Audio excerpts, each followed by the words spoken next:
قال رسول الله صلى الله عليه وآله وسلم الحياء والإيمان قرنا جميعا فإذا رفع أحدهما رفع الآخر. ایک بڑا اہم موضوع اور انتہائی اہم عنوان حیا ہے. انسانی صفات میں سے ایک اہم صفت ہے حیا.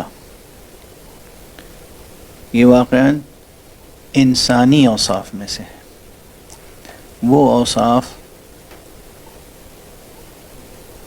جو انسان کو انسان بناتے ہیں اور اس کے مرتبے کو بلند سے بلند تر کرتے ہیں اور انسانی شخصیت کی حقیقی اور فطری جمالیات کا حصہ ہیں. ان میں سے ایک چیز ہے حیا. اخلاقی صفات میں سے ہے. اب وہ دقیقہ سنجیاں ہم اس وقت نہیں کریں گے جس میں کہا گیا ہے کہ حیا انسانی وصف ہے، اخلاقی وصف ہے، یا ایک نفسیاتی کیفیت ہے. اور اخلاقی وصف میں اور نفسیاتی کوائف میں کیا فرق ہے؟ اخلاقی اوصاف اور نفسیاتی کوائف میں جو نازک فرق ہیں وہ بحث یہاں اس وقت ہم نہیں چھیڑیں گے. لیکن حیا نفسیاتی بعض کوائف پر دار و مدار ضرور ہے اس کا، لیکن ہے اخلاقی اوصاف میں سے. اور اس کی اہمیت یہ ہے کہ بعض روایتوں میں جو تعبیر آئی ہے اس حیا کے لیے وہ ہے کہ خلق الاسلام الحیا. اسلام کا جو اخلاق ہے، اسلام کی جو اخلاقی نشانی ہے انسانی ذات و شخصیت میں وہ حیا ہے. تو انسان کو با حیا ہونا چاہیے، اسی طرح جس طرح با وفا ہونا چاہیے اسی طرح با حیا ہونا چاہیے. اور اس کے لیے روایات کے مجموعوں میں مختلف حدیثیں ہیں، متعدد حدیثیں ہیں جو کتب امامیہ میں بھی ہیں اور کتب علماء اہل سنت میں بھی ہیں. جیسے ایک مشہور تعبیر ہے کہ الحیاء من الایمان، ایمان کا ایک جز حیا بھی ہے. یا کہا گیا خلق الاسلام الحیا. حیا کی تعریف کیا ہے؟ کسے کہتے ہیں حیا؟ بعض چیزیں ایسی ضرور ہیں کہ جو بہت عام محسوس ہوتی ہیں، لیکن اسے لفظوں میں بیان کریں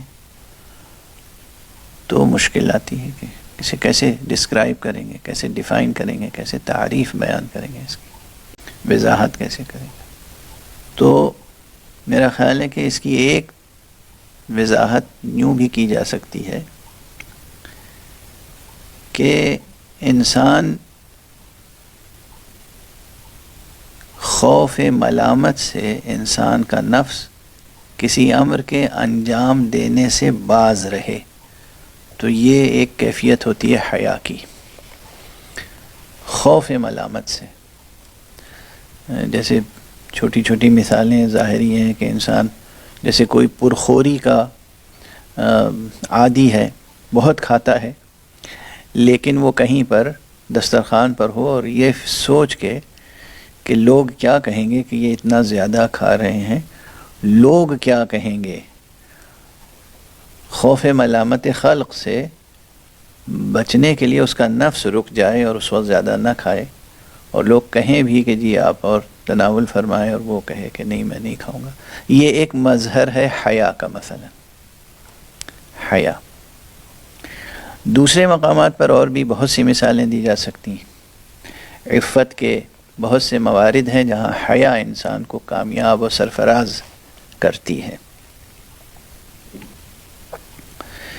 یہ صفت ہوتی ہے انسان میں کہ خوف ملامت سے کہ دوسرے کیا کہیں گے، کہیں ہمیں برا نہ کہیں، یا برا نہ سمجھیں، اس لیے انسان بعض کاموں کو کرنے سے باز رہتا ہے. نفس خود بخود یہ کیفیت نفس کی کیفیت ہوتی ہے، انقباض نفس، خوف ملامت سے. اب یہاں پر بس ایک چیز ہے کہ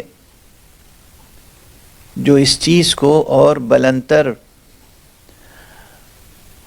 پیمانے تک لے جاتی ہے، نفس کا خوف ملامت خلق سے کسی کام کو انجام دینے سے باز رہنا، یا خوف ملامت خالق سے کسی کام کو انجام دینے سے باز رہنا.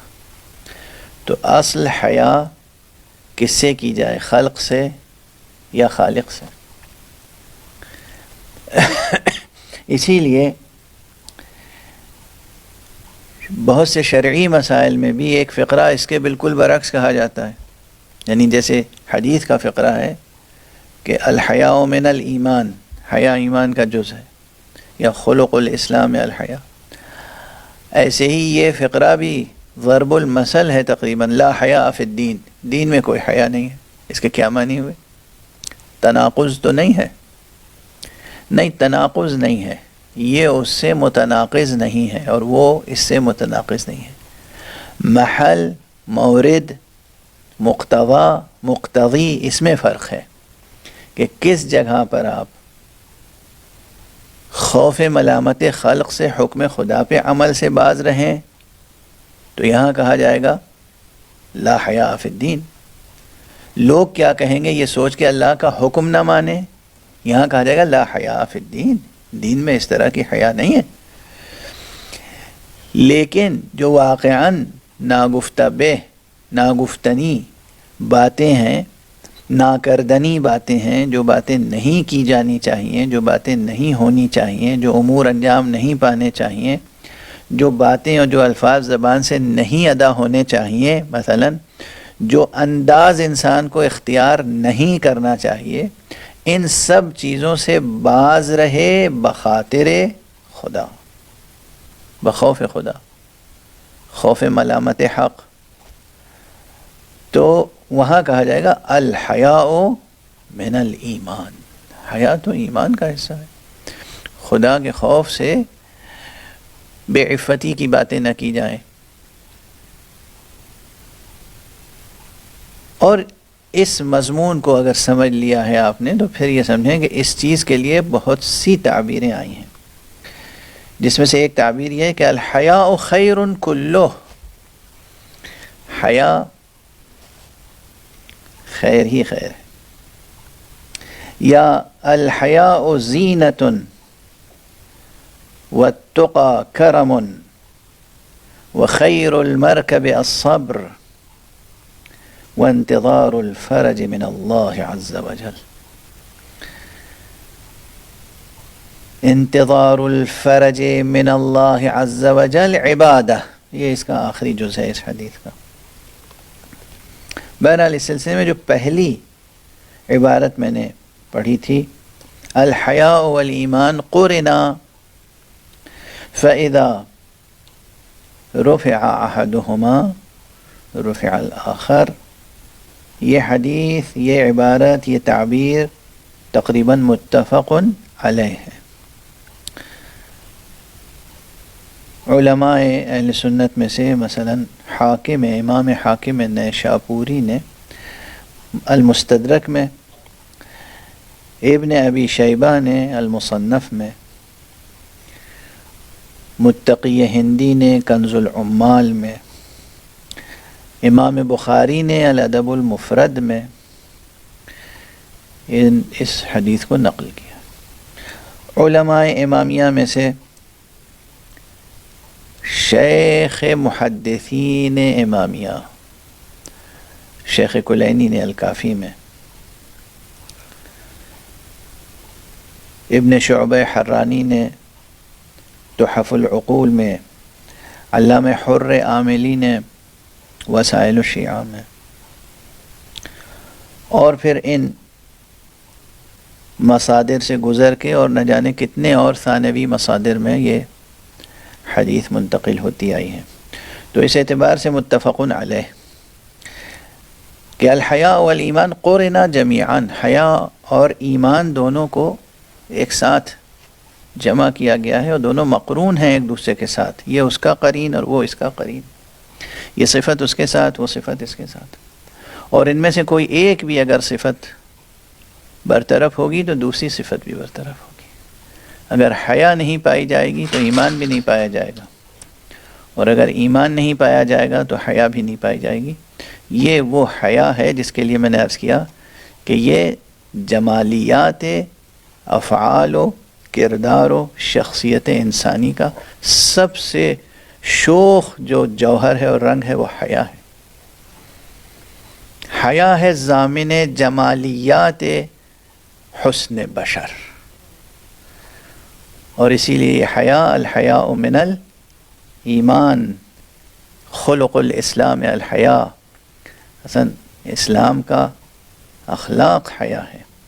پروردگار ہمیں اور آپ کو سب کو یہ صفت پروان چڑھانے کی توفیق عطا فرمائے، اور یہ ملکہ ہماری طبیعتوں میں ہماری شخصیتوں میں راسخ ہو جائے کہ ہم خوف ملامت حق سے بے عفتیوں سے بچیں۔ وآخر دعوانا ان الحمد للہ رب العالمین۔